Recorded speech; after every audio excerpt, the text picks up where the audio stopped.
Greetings and welcome. I am Russell Paul Arthur from Grace Sovereignty Academy. At Grace Sovereignty Academy, we teach everyday people the knowledge, skills and procedures required to transition from citizenship to sovereignty.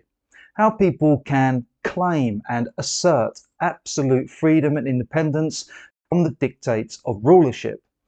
And in this short presentation, I will unveil to you a new type of society where you can live as a sovereign with your absolute freedoms and rights whole and intact, where you are not forced to conform to that society.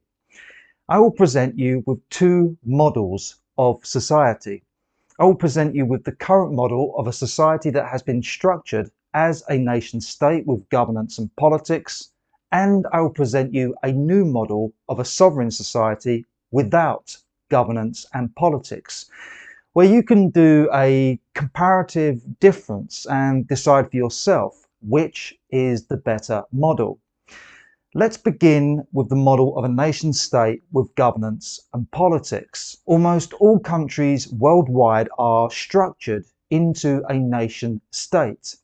Nation state is a term that refers to a collective body of people who coexist within a structure of governance and politics, a structure of hierarchy of top-down rulership and leadership, where a few at the top assert dominance and control over the rest of society. Most nation states are ruled over by a sovereign individual, a sovereign entity, or a sovereign crown, where the sovereign is a supreme authority with uncontested powers to reign over the entire nation state. Now, the sovereign can be visible and seen by the public. For example, the sovereign can be a royal crown where a king or queen is positioned as the head of state. The sovereign can also be invisible and unseen by the general public, where a black noble family sits in the background with sovereign powers, or a unique sovereign entity that was created by a group of rich and powerful interests is what controls a nation state as a vassal state that is under the authority of those interests. Whatever the case may be, the sovereign rules over everything and everyone that is positioned below the sovereign, positioned below in the order of hierarchy. Hierarchy that exists and functions in order of wealth and power, where those with the most dominance and resources have the most authority and control. And so most nation states have a ruling class, a class of people who rule over the land, people and resources of a nation state, where the ruling class has been in power for many centuries, even thousands of years. That is because the position of being a supreme sovereign ruler is a position that has been passed along and inherited by different members of the ruling class. The sovereign ruler rules over a nation state from a high office that functions with an administration. This administration is also known as the establishment or the deep state, because within the structure of a nation state, the sovereign that wields absolute power over the state wields power from the high office that sits above and behind the facade of government and politics, where the sovereign powers dictate and approve of all the legislations that are proposed, debated and finalised within a parliamentary setting, where those legislations must obtain the sovereign's approval and assent before they can become new laws of the state. Now, most people have been sold a great delusion that government is there for the people. The government is there to enact the will of the people. But when you do your research, when you study many of the legislations enacted by government, nothing could be further from the truth. Do your research and you will find that all political parties and all politicians must swear oath and allegiance to the sovereign powers above that rule over the nation state. All political parties and all politicians work under and work for the sovereign power. A sovereign power that commands and asserts top-down authority and control. This means you have also been sold the illusion of democracy, where you get to choose who governs your life. But when you truly awake and understand how all political parties are part of the one nation state, when you come to realize that all political parties that get into the power of governance must conform to the sovereign powers above, you will then come to realize there is no democracy. There is no democracy within a societal structure where one sovereign authority oversees and controls the government. And even though you may get to vote for a political party, when that political party gets into power and forms a government, that government is under the rulership of a sovereign. That government must conform with the agenda and dictates of the sovereign ruler. When we think about it, the so-called democratic process of politics, it is an absolute farce. Democracy functions on a government with the most vote, where the government is mandated to operate by mob rule, where the majority rules over the minorities. In some nation states, the voting system has been rigged so that even a political party with a minority of votes can get into power. For example, in the case of 100% votes, if 70% of the country votes between three different political parties that each have 23.3% of the votes, and one party gains 30% of the votes, that one party with a 30% minority vote gets the rule over 70% of the population. That is not democracy. That is pure insanity. That is a voting process that could only ever be permissible and indulged by idiots. Besides, in a voting system, you only get to choose who will govern you. You do not get to choose how you will be governed. Once a political party gets into power, they have the power to enact legislations and public policy without needing any further consent or approval from the people. Once a political party gets into power, there will be cabinet reshuffles, leadership changes, and policy revisions and U-turns, where the original manifesto of the political party that you voted for that promised you big change is now morphing into something entirely different, is now pursuing a different course of action. But most damning of all is that when you join a nation state, you must register as a citizen of the state and take on the form of a corporate legal entity of a character of law known as the citizen, where your life as a citizen is placed into bonded servitude to the state, where you must abandon your sovereign freedoms and rights to allow a sovereign ruler, nation state and its government to have absolute authority and control over your life and your estate, where you must conform to the dictates of government, conform to a national identity, conform to hundreds of thousands of legislations, statutes, acts, codes, rules and regulations that you have no awareness of, that have never been disclosed to you. And in some nation states, you are even forced to conform to the state religion. Within the structure of a nation state, there is a constitution, laws, banking, courts, and a justice that determines, adjudicates, and controls the lives of all citizens of the nation, where all the citizens are forced to conform with the constitution, laws, banking, courts, and justice, or else they will be persecuted, penalized, and punished. This means the natural and inherent freedoms and rights of an individual to self-determine, self-direct, and self-govern his or her own life and estate are sacrificed in favour of a government that wields absolute authoritative control. Furthermore, a citizen cannot participate in mainstream society, cannot access public services when that citizen does not conform.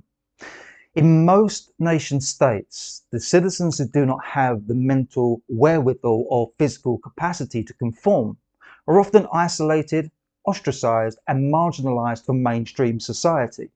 They are ignored and left to survive and suffer in hardship and poverty.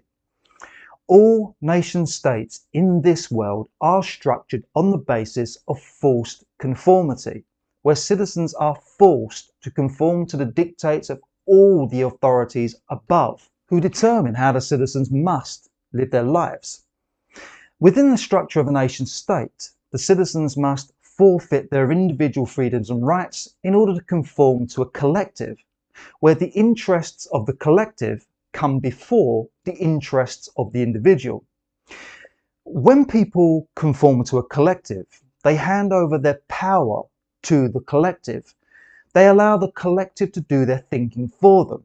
They adopt the decisions and actions of the collective. They play by the rule book handed to them. They conform to the given consensus. They go along with a herd mentality. In other words, when the individual conforms to a collective, his or her freedoms and rights are lost. Within a nation state, individualism and personal sovereignty is sacrificed at the altar of collectivism. Collectivism that is represented and controlled by a government. Governments typically offer a one-size-fits-all solution for the whole crowd, with a total disregard to the nuances of an individual's personal circumstances, needs, desires, and preferences.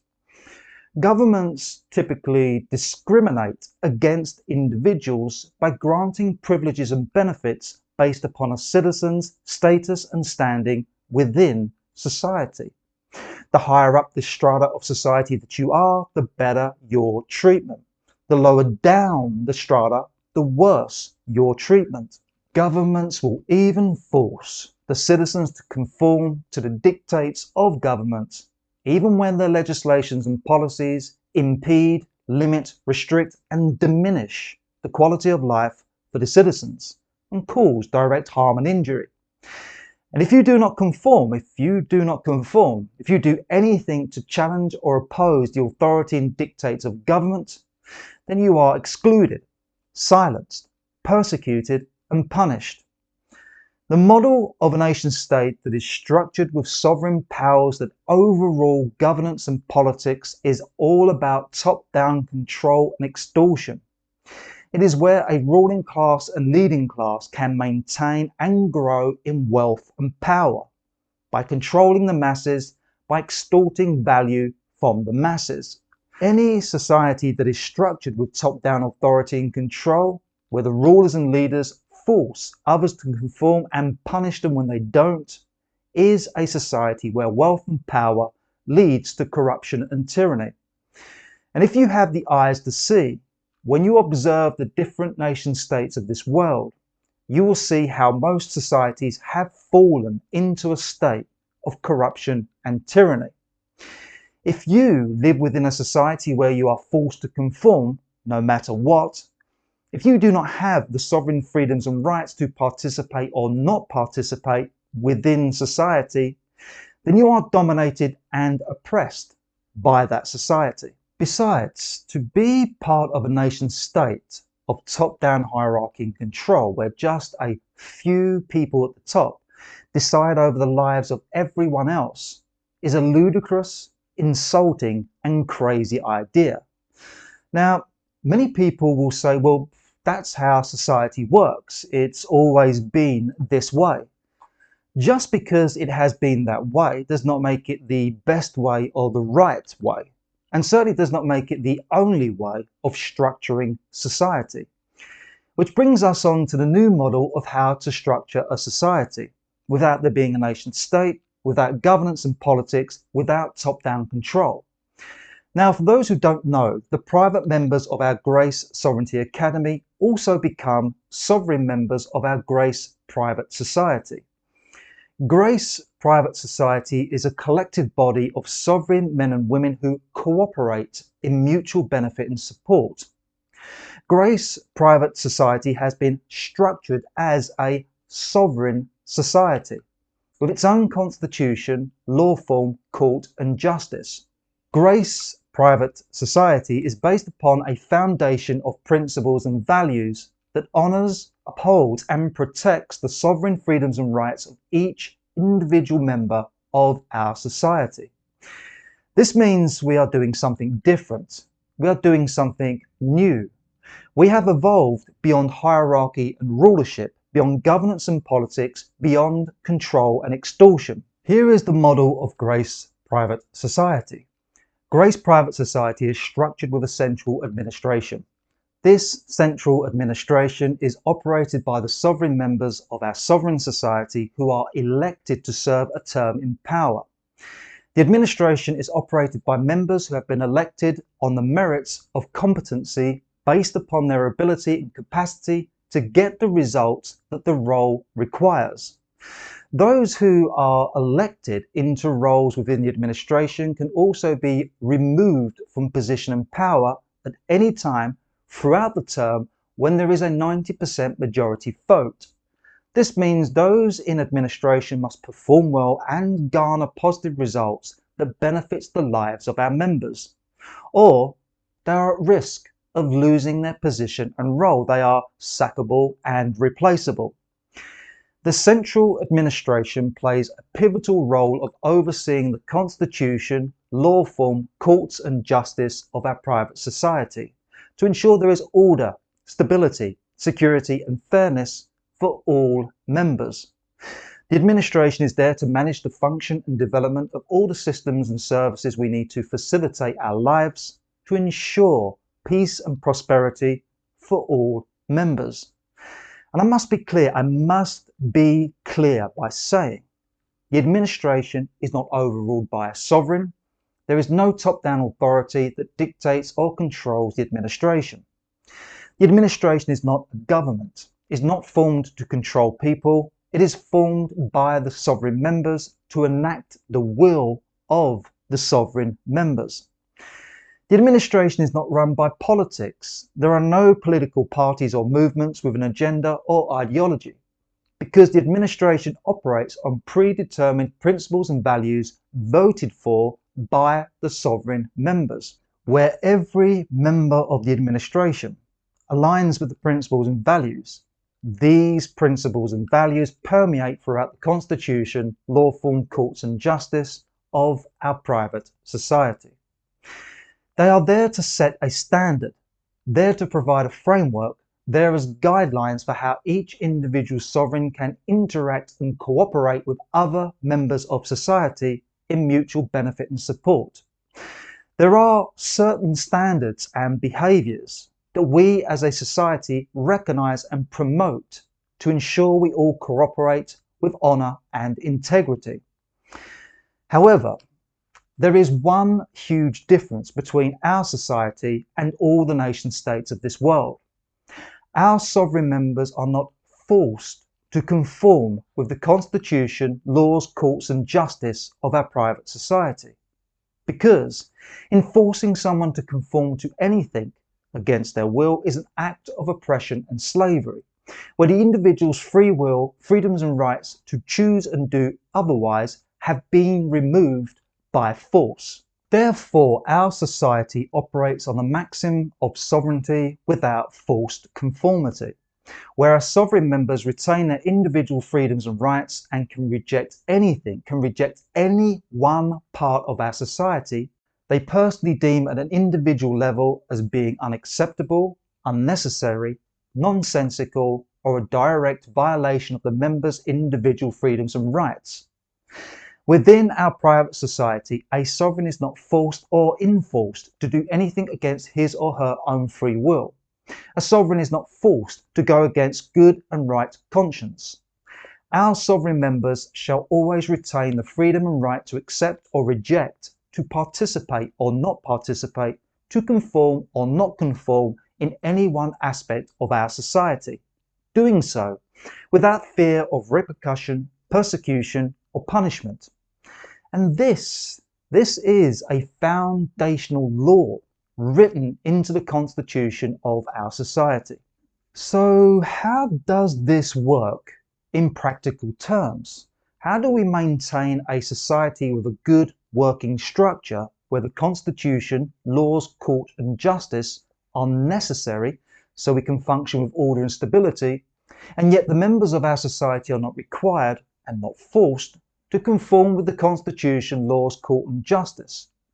To answer that question, we need to first acknowledge the fact that anyone who chooses sovereignty over citizenship, anyone who chooses individual freedoms and rights, is someone who does not agree with and cannot conform with a nation state that is structured with top-down hierarchy and rulership, is someone who does not project his or her powers into a political party or government to represent his or her decisions and actions, is someone with intelligence, conscience, competency and self-determination, is someone with a high degree of self-worth and self-respect.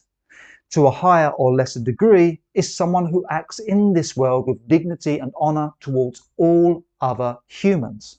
Grace Private Society is a sovereign organisation of men and women who are the exemplars of society in terms of being a good human with high standards, morals and integrity. As sovereigns, we are united with a shared vision of absolute freedom, peace and prosperity for all humans. As sovereigns, we each contribute and cooperate to manifest, develop and maintain our shared vision, where there is a social dynamic of contribution and reciprocation based upon care and compassion, where there is harmony between all individuals, between all systems and services that we all need to facilitate and uplift the quality of our lives, where those who choose to become members of our society have reached a level of humanity within themselves and towards others that is beyond ego and self-interest, that is reflective and corrective, that thinks and feels in terms of how can I make this better for everyone.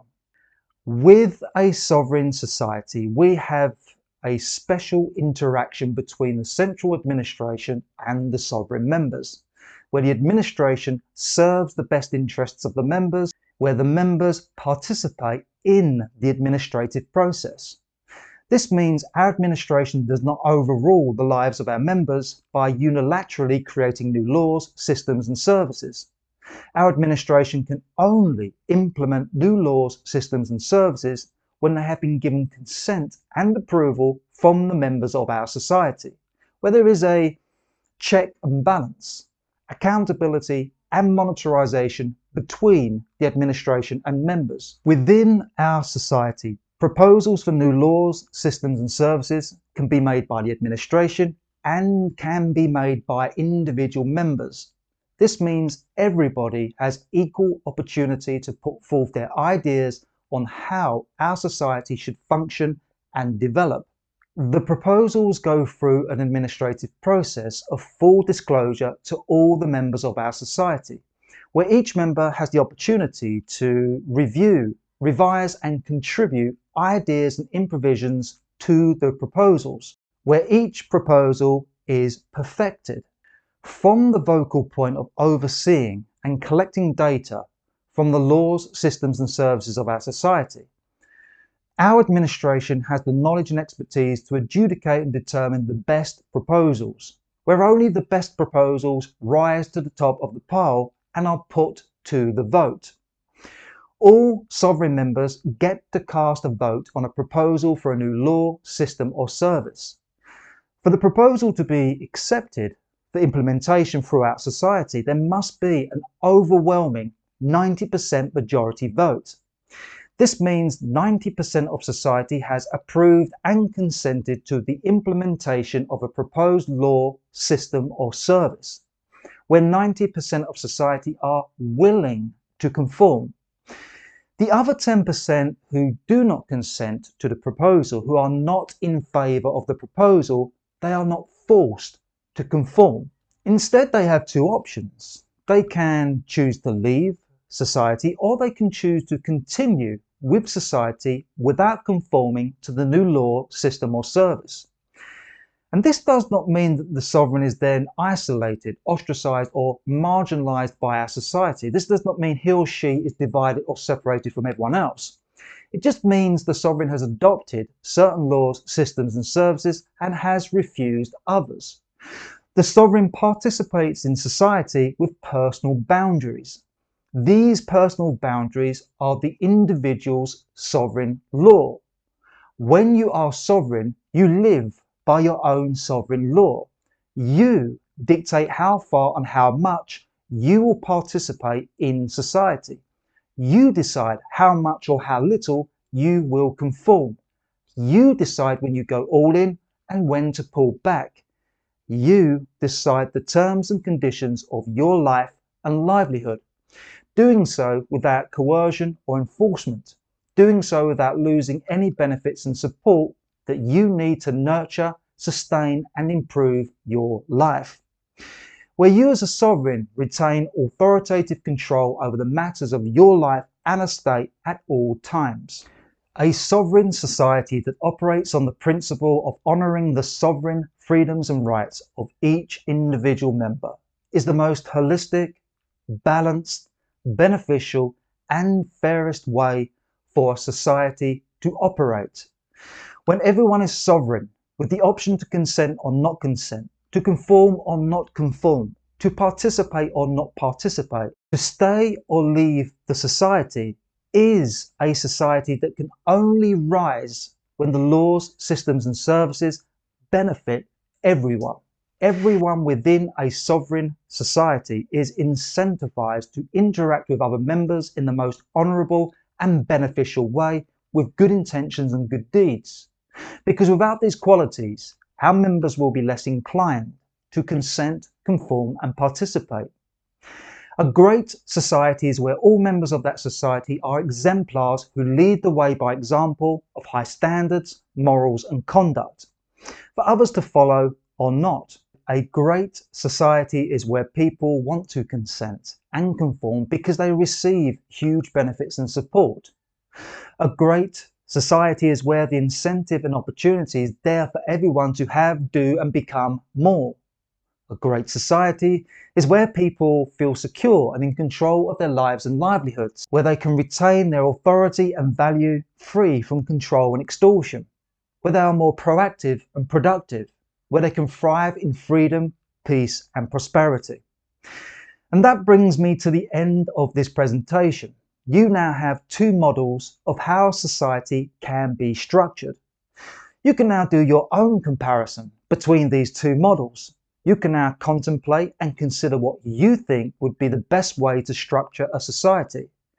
And if you agree with the way that we are doing things, if you think and feel sovereignty is the way forward for a better future, for yourself, those you love, your nearest and dearest and the rest of humanity, if you can propose and contribute great ideas of how society would best function to serve the best interests of its members, then I encourage you to get connected with me.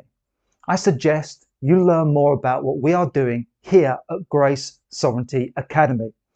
And in the meantime, wishing you and yours the very best.